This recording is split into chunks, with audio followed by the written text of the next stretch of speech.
नमस्कार, आप देख रहे हैं खबर उत्तराखंड और मैं आपके साथ रक्षिता। स्वागत है आपका हमारे इस खास कार्यक्रम में, जहां हम हर रविवार आपको मिलवाते हैं उत्तराखंड की उन शख्सियतों से जो इन खूबसूरत वादियों में रहकर पहाड़ी संस्कृति, यहां की अद्भुत कला और यहां के पर्यावरण को संजोने का काम कर रही है, पहाड़ों में स्वरोजगार को बढ़ावा दे रही है और साथ ही उत्तराखंड में कुछ क्रिएटिव कर अपना नाम बना रहे हैं। आज हम आपको एक ऐसे ही शख्स से मिलवाने जा रहे हैं जिन्हें आपने अपनी फ़ोन की फीड में कई बार देखा होगा, कई बार आपने इनकी कहावतों को अपने दोस्तों को सुनाया होगा। ये अपने अथक प्रयासों से कुमाऊनी भाषा को एक नया आयाम दे रही हैं और हमारी समृद्ध सांस्कृतिक धरोहर को भी संजोने का काम कर रही हैं। इनका नाम है गोल्डी तिवारी। ये उन गिने चुने लोगों में से हैं जिन्होंने डिजिटल प्लेटफॉर्म का उपयोग कर कुमाऊनी भाषा और संस्कृति को वैश्विक स्तर पर पहुंचाने का बीड़ा उठाया है। इनकी पोस्ट और वीडियोस न केवल ज्ञानवर्धक होती है बल्कि बेहद ही रोचक भी होती हैं। तो आइए गोल्डी से ही जानते हैं इनकी जर्नी के बारे में। तो कैसी हैं आप मैम? मैं बहुत अच्छी हूँ और बहुत-बहुत धन्यवाद रक्षिता जी कि आपने मुझे ये मौका दिया और मैं बहुत आभारी हूँ आपकी और आपकी टीम की। आपसे आपकी जर्नी के बारे में आज हम खूब सारी चिटचैट करने वाले हैं। तो सबसे पहले हम जानना चाहेंगे कि गोल्डी तिवारी आखिर हैं कौन? मैं एक्चुअली अपने को मेरा जो सोशल मीडिया का आईडी है वो मुझे कहता है प्रवासी उत्तराखंडी। तो मैं आपको वैसे ही अपने आप को डिफाइन करूँगी। प्रवासी जो वर्ड है वो एक्चुअली बहुत सैड एक वर्ड है मेरे लिए कि मैं अपने उत्तराखंड से दूर हूँ। बहुत खुशी से मैंने ये नहीं लिखा है बट वो मेरी रियलिटी है इस टाइम पे। नौकरी की तलाश में और एजुकेशन के लिए मुझे बाहर जाना पड़ा। यूरोप में, यूएस में इन इन जगहों में मैं रही हूँ और अभी फ़िलहाल मैं यूएस में रहती हूँ। तो आप मुझे प्रवासी उत्तराखंडी के नाम से ही जान सकते ओके, हैं। आप उत्तराखंड में वैसे बेसिकली हैं कहाँ से और विदेश कब और कैसे गई, इस बारे में हमें थोड़ा सा बताइए। तो मैं उत्तराखंड में एक्चुअली काफ़ी अलग-अलग जगह से हूँ। अ, पर मेरा एक जो मूलभूत निवास मैं कहूँगी, वो अल्मोड़ा से मैं अपने को कहती हूँ कि मैं अल्मोड़िया हूँ, क्योंकि मेरा जो गाँव है वो अल्मोड़ा डिस्ट्रिक्ट में है, सोमेश्वर के पास में मेरा गाँव है और मेरा जो नैनीहाल है वो भी अल्मोड़ा डिस्ट्रिक्ट में भी है और मेरा जो ससुराल है वो भी अल्मोड़ा डिस्ट्रिक्ट में है, तो मैं अपने को अल्मोड़िया कहूँगी। पर मेरी एजुकेशन जो प्रारंभिक मेरी शिक्षा दीक्षा थी वो बागेश्वर में रही है और जो मैंने अपना 10th 12th ये सब किया है वो मैंने हल्द्वानी में किया है और ग्रेजुएशन मैंने पन्नागर में किया है। तो मैं ओके। अपने मिड 20s तक का करीब उत्तराखंड में ही रही हूँ। ओके, तो जैसे लोग कहते हैं कि नौकरी की तलाश में लोग बाहर जाते हैं और पाश्चात्य संस्कृति को अपना लेते हैं, क्या ऐसा सच में होता है? क्योंकि आप भी बाहर रही हैं तो हम आपसे थोड़ा सा जानना चाहेंगे कि क्या रियलिटी है ये सारी बातें?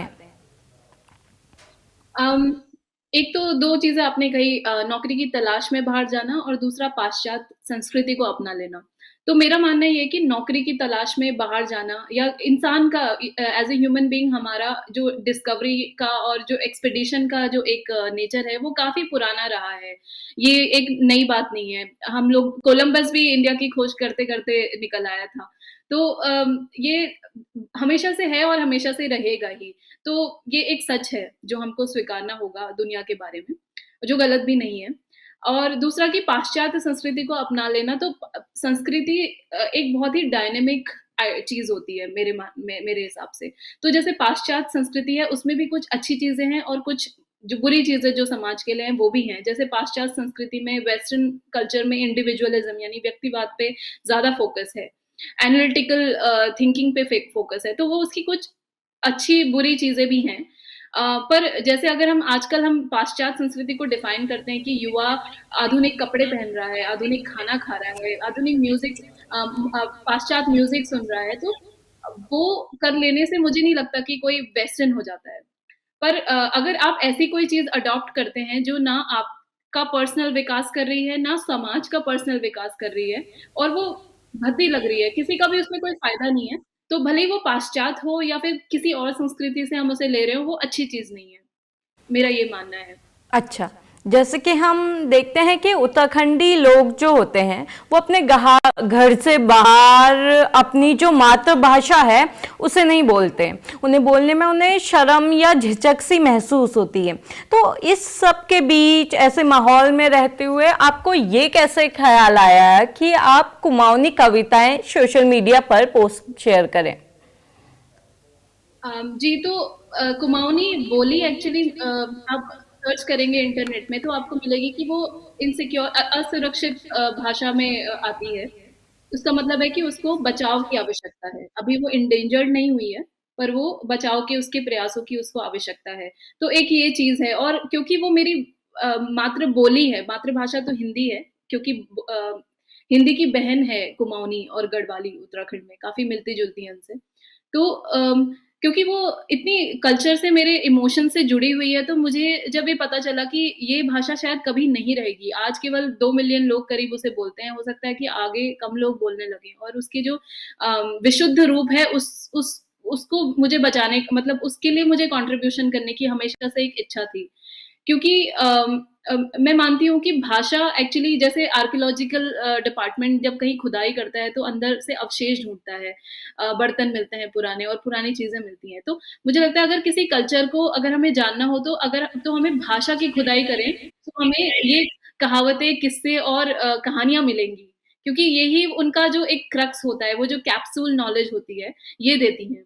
और दूसरा कि एक सेंस ऑफ ह्यूमर होता है जो कहावत हमें बताएं आप, जो आपको कुमाऊनी में आपको सबसे अच्छी लगती हो और उसका अर्थ भी हमारे दर्शकों को बताएं। अब ऐसे तो बहुत सारी कहावतें हैं, पर क्योंकि मैंने बताया कि मैं अपने को अल्मोड़ा से अल्मोड़िया कहती हूँ, तो मुझे अल्मोड़ा से संबंधी कहावतें बहुत अच्छी लगती हैं। जैसे कि एक कहावत है जो काफ़ी ट्रेंडिंग में चल रही है मेरी। मेरी नहीं है, ये काफ़ी पुरानी कहावत है और एक स्टीरियोटिपिकल ये कहावत है, शायद बहुत फ़नी भी है। वो इस तरीके से है कि अल्मोड़ा के लोग थोड़े किफ़ायती होते हैं या फिर थोड़ा-से गप्पे भी बहुत मारते हैं, बढ़ा-चढ़ा के बातों को बोलते हैं। तो वो ऐसा कहते हैं कि अल्मोड़ा के लोग इस तरीके से दही के बारे में बात करते हैं, थोड़े से दही के बारे में कि द्वी डबलक दह ल्याए, मुड़ी खट्ट बनाए, मुड़ी मिठ बनाए, मुड़ी जामुल हाण, बाकी जो बच गो, ढड़ू रन कर दन मन कर गो। इसका अर्थ ये है कि 2 पैसे का तो दही लेके आए, उसमें से थोड़ा-सा मीठा बना लिया, थोड़ा खट्टा बना लिया, थोड़ा जमाने के लिए रख दिया और जो बाकी बचा था, वो ढड़ुआ बिल्ले ने ऐसे पूरा गिरा दिया। मतलब वो 2 पैसे के दही के लिए इतनी बड़ी बढ़ा-चढ़ा के बातें कर रहे हैं। दूसरा पर्सपेक्टिव है कि अल्मोड़ा के लोग किफ़ायती होते हैं, 2 पैसे के दही को इतना यूज़ कर लेते हैं। तो ये अच्छा, मेरी फेवरेट अल्मोड़ा के कहावत है। लोगों के बारे में एक कहावत और बहुत ज़्यादा फेमस है कि अल्मोड़ा के लोग अगर आपके यहाँ आते हैं तो ऐसे बोलते हैं कि हम आपके यहाँ आएंगे तो क्या खिलाओगे और आप हमारे यहाँ आओगे तो क्या लाओगे, है कि नहीं है? बिल्कुल सही है। तो हमरवा शायद आला आपने तो ये केले बचपन आला। से सुनी हो, तो इसी को कुमाऊनी में बोल के बताइए। तुम हमरवा आला तो केले आला, हम तुम्हरवा ऊन तो के दिला। ये बहुत हाँ, पॉपुलर बहुत है। फनी फनी कहावतें हैं अल्मोड़ा के लोगों के लिए और काफ़ी ज़्यादा इंटेलेक्चुअल माना जाता है अल्मोड़ा के लोगों को उत्तराखंड में से। और बहुत अच्छी अच्छी जगह हैं आज उत्तराखंड के लोग। तो इसी बारे में, जैसे हमारी कुमाऊनी भाषा पे बात हो रही थी, तो इसी बात पे हम ये कहना चाहते हैं कि आप ये बताइए कि हम कुमाऊनी भाषा को कैसे संरक्षित कर सकते हैं और इसके विकास में सबसे बड़ी चुनौती क्या आ रही है? इन दोनों ही सवालों का संरक्षित कैसे कर सकते हैं और चुनौती क्या आ रही है उसका मेरे पास एक ही उत्तर है। कॉन्फिडेंस अपनी लैंग्वेज के लिए एक कॉन्फिडेंस बनाने की बहुत ज़रूरत है हमारे समाज में, मुझे लगता है क्योंकि हम लोग जैसे मैं यहाँ देखती हूँ कि जिन लोगों को स्पेनिश आती है यूएस में और या जो जैसे पंजाबी हैं जो यहाँ पे वो लोग स्पेनिश ही बोलते हैं या पंजाबी ही बोलते हैं, अपने बच्चों से भी उसी तरीके से बात वो करते हैं। बट मैंने देखा कि हमारे उत्तराखंड में कुमाऊनी भाषा में नहीं बात करते जनरली। पेरेंट्स भी बच्चों से जनरली प्रमोट करते हैं कि इंग्लिश, आजकल तो इंग्लिश का रहता है कि आप घर में भी अंग्रेजी में ही बात करें। तो प्लस कि ये जो प्राउड है अपनी भाषा के लिए और अपने कल्चर के लिए वो बहुत ज़्यादा ज़रूरत है कि हम उस प्राउड को कल्टीवेट करें। पहले तो अपने में और फिर अपनी आगे वाली आने वाली पीढ़ी में। क्योंकि वो कॉन्फिडेंस ही वो की है जिससे वो जो भाषा है या वो जो कल्चर है वो आगे बढ़ेगा। तो जैसा कि हम आपका कंटेंट देखते रहते हैं, आप काफ़ी कहावतें जो हैं वो सुनाती हैं अपनी ऑडियंस को, और ऑडियंस आपको बहुत ज़्यादा पसंद भी कर रही है। तो इस सब की रिसर्च आप कैसे करती हैं, ये हम सब लोग जानना चाहते होंगे, क्योंकि बहुत सारे लोग ऐसे हैं और अब बड़े बुजुर्ग भी हमारे ऐसे नहीं रहे हैं कि जो हमें बताएं कि अरे ये कहावत थी या ये बातें थी। तो आप इन सब की रिसर्च कैसे करती हैं और आपके लिए स्क्रिप्ट कौन लिखता है? तो स्क्रिप्ट तो हमारे पूर्वज मेरे लिए लिख के गए हैं। मैं कोई स्क्रिप्ट नहीं लिखती हूँ, जैसी कहावत मैंने सुनी है वैसी मैं बोल देती हूँ। तो इसका एक्चुअली सोर्स मैं बोलूँगी कि जैसे आपने कहावत सुनी होगी, अंग्रेज़ी की कहावत है, fish does not know it's she is in water. मतलब एक मछली को पता नहीं होता है कि वो पानी में है। जब तक वो उस पानी से बाहर ना जाए, उसे उसका इम्पोर्टेंस भी नहीं पता होती है। तो मैं जब तक उत्तराखंड में थी, तो मेरे जो घर परिवार में मेरी मम्मी है, मेरी ताई जी, चाची और बुआ लोग, मामी, नानी लोग, ये लोग मतलब नॉर्मली ये कहावतें बोल देते हैं। बहुत ही ज़्यादा कल्चर हमारे ये। पर मैंने उतना ध्यान नहीं दिया इस बात पे। स्पेशली मेरी चाची हैं, तो वो हमारे पैतृक निवास में वहाँ रहती हैं। वो मतलब उनकी जो कहावतों की ग्लॉसरी है, इतनी बड़ी है, वो हर सेंटेंस में कहावत बोल सकती हैं। तो मैं बड़ी इंस्पायर होती थी बचपन में, बट मैंने कभी इस बात पे इतना ध्यान नहीं दिया। पर लेकिन जब मैं बाहर गई, सन 2014 से, मैं पहले मैं यूरोप में थी, तो वहाँ मैं गई, तो फिर मैं बहुत मिस करने लग गई कुमाऊनी भाषा को और ख़ास तौर पे इन कहावतों को। तब मुझे रियलाइज़ हुआ कि मुझे कहावतें मतलब कहीं डॉक्यूमेंट करनी चाहिए। तो मैंने थोड़ा-थोड़ा डायरीज़ में लिखना शुरू किया तब से। और अभी जब मैं बनाती हूँ वीडियोस, तो मैं अपनी स्टार्टिंग में तो मैंने अपनी मेमोरी के हिसाब से अपनी जो मैंने खुद डायरीज में लिखी थी उससे पढ़ना शुरू किया था। पर उसके बाद में फिर मैंने अपने मम्मी लोगों से पूछना शुरू किया, ताई जी से पूछा, मम्मी से पूछा, नानी से पूछा, तो उन लोगों ने मुझे कुछ कहावतें और बताई। और अभी तो क्या है कि मेरे जो दर्शक हैं सोशल मीडिया अकाउंट के, वही मुझे बहुत सारी कहावतें लिख के भेज देते हैं। तो मैं उनको भी थोड़ा क्रॉस चेक करके उनके मीनिंग्स अलग अलग लोगों से फिर उनको भी बोलती हूँ। और एक बुक है एक्चुअली, वो मुझे रिसेंटली मिली है। बहुत पुरानी बुक है वो, 1800 के टाइम की बुक है। पंडित गंगादत्त उप्रेती जी ने वो किताब लिखी है। उसका नाम है proverbs and folklores of Kumaon in Garhwal. तो वो 1894 की आई थिंक वो पब्लिकेशन है। उससे उसको भी मैं रेफर करती हूँ कभी कभी अपनी कहावतों के लिए।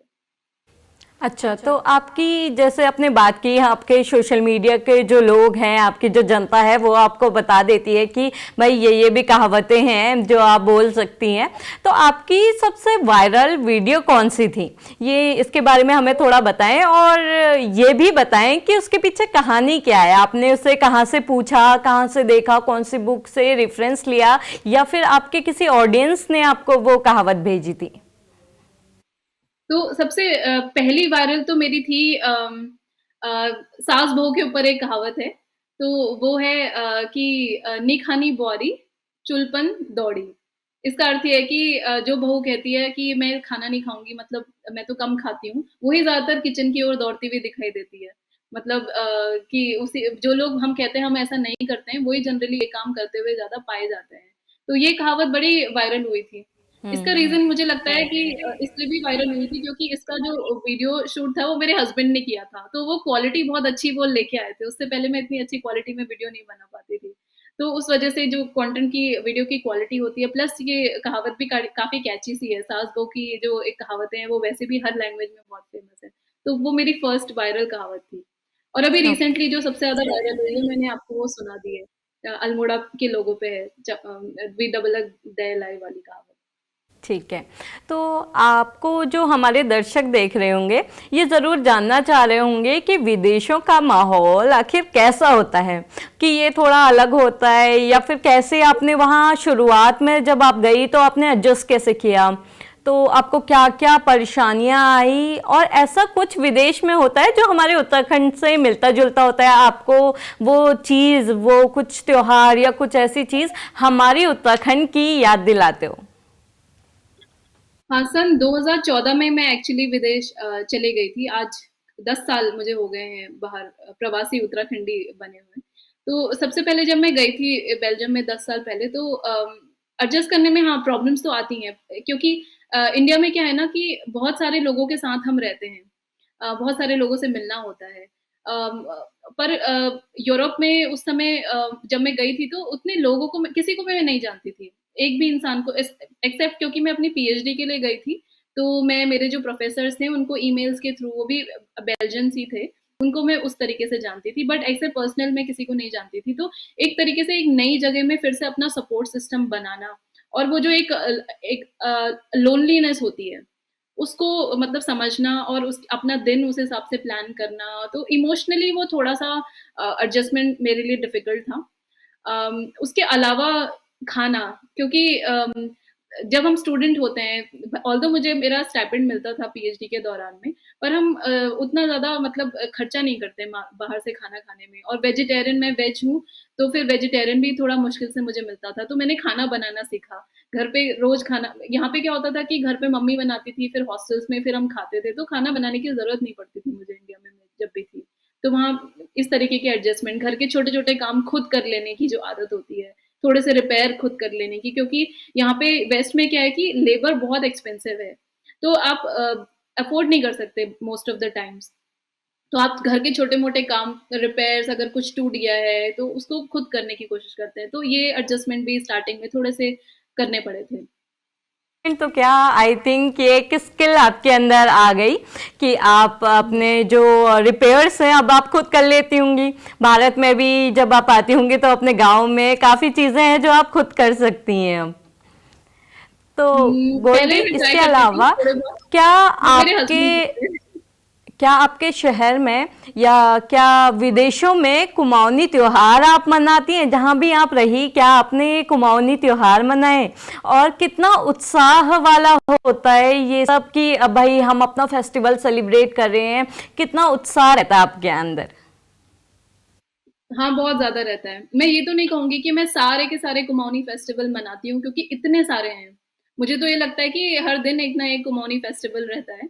पर जो बहुत मेन फेस्टिवल होते हैं, जैसे कि हमारा उत्तरायणी होता है, मकर संक्रांति होता है, हरेला होता है, फूलदेई होती है, तो इनको मैं ज़रूर मनाती हूँ। और कोशिश करती हूँ कि वही मैं खाना बनाऊँ। हमारा जो हमारे बड़े बनते हैं, पुए बनते हैं, सिंगल बनते हैं, तो मैं ये बनाती हूँ अपने त्योहारों के टाइम पे। और जब हमारे एक्चुअली हम रोज के खाने में भी ज्यादा पहाड़ी खाना ही खाते हैं, मैं और मेरे हस्बैंड। तो जैसे भटकी दाल हो गई, घेट की दाल हो गई, तो ये मंडुए की रोटी, ये यहाँ पे ये सब मिल जाता है, तो हम लोग वही बनाते हैं। अच्छा, अब क्या आप मिस करती हैं दूर देश में बैठ के उत्तराखंड को? बहुत ज़्यादा। और वो एक्चुअली वो जो नॉस्टैल्जिया है, मेलनकोलिया बोलूँगी मैं उसे, बल्कि उदासीनता की हम अपने जगह से दूर हैं, उसी की वजह से मैं ये सब कोशिशें करती हूँ। शायद मैं उत्तराखंड में रहती तो मैं कभी भी ये सोशल मीडिया अकाउंट नहीं बनाती, क्योंकि वही ना, जब fish does not know she is in water, तो उस तरीके से। तो अभी क्योंकि उस मेलनकोलिया की वजह से ही मैंने ये स्टार्ट किया है, क्योंकि मुझे इतनी याद आती है कि हमेशा ऐसा लगता है कि मैं कैसे पार्टिसिपेट करूँ उस कल्चर में। मतलब खाना बना लेना, त्योहार मना लेना, वो एक अलग चीज़ है, पर उस कल्चर में डीपली इम्बाइब करना, उसका पार्ट होना, इसके लिए मुझे बहुत एफर्ट करने पड़ते हैं, और उस एक एफर्ट का ही ये एक एग्जाम्पल है मेरा, ये सोशल उत्तराखंड के मीडिया यूथ पे। को अपनी तरफ से क्या संदेश देना चाहेंगी? बस हमारा आखिरी सवाल है, फिर हम इसे खत्म करते एक ही संदेश मैं देना चाहूंगी। जैसे मैं जब छोटी थी तो मैंने एक निबंध पढ़ा था राहुल राहुल सांस्कृत्यायन जी का, अथा तो घुमक्कड़ जिज्ञासा। उसमें ये एक यात्रा वृतांत था वो, जिसमें वो बताते हैं कि घूमने का क्या महत्व है, घूमना यानी एक्सपोजर लेना अलग अलग जगह का। तो मैं ये कहूंगी कि यूथ को अपने जो अर्ली ट्वेंटीज का जो टाइम है, उसमें काफी टाइम इन्वेस्ट करना चाहिए घूमने का, बाहर जाने का। अपने ही गांव, अगर मतलब विदेश जाने का नहीं, तो अपने गांव से बाहर निकल के थोड़ा पेरीमीटर में आप देखने का कि क्या हो रहा है आसपास में। और अगर नहीं घूम पा रहे हैं तो फिर बुक्स पढ़ने का, खूब सारी बुक्स के थ्रू अपने को इन्फॉर्म करने का कि दुनिया में क्या हो रहा है। तो मुझे लगता है कि वो एक्सपोजर बहुत ज़रूरी है, जानना कि बाहर क्या क्या हो रहा है। और हमारे कल्चर के अलावा भी और कितने सारे कल्चर है, समृद्ध कल्चर हैं, जो हमसे रिलेटेड हैं या हमसे डिफरेंट हैं। तो वो एक ओपन हार्टेड होना और ओपन रखना अपनी सोच को, मुझे लगता है ये बहुत ज़रूरी है। हैं। धन्यवाद गोल्डी, हमारे साथ जुड़ने के लिए, हमारे साथ इतनी बातें शेयर करने के लिए। Thank you for your time. तो ये थी हमारे साथ प्रवासी उत्तराखंडी गोल्डी तिवारी, जो सोशल मीडिया के जरिए कुमाऊनी भाषा और संस्कृति को संजो रही है। इनका ये कदम वास्तव में सराहनीय है। धन्यवाद हमारे साथ जुड़ने के लिए। आप देख रहे थे खबर उत्तराखंड। अगर आपने अभी तक हमारे चैनल को सब्सक्राइब नहीं किया है तो जल्दी से सब्सक्राइब कर लें और बेल आइकन दबाना बिल्कुल ना भूलें।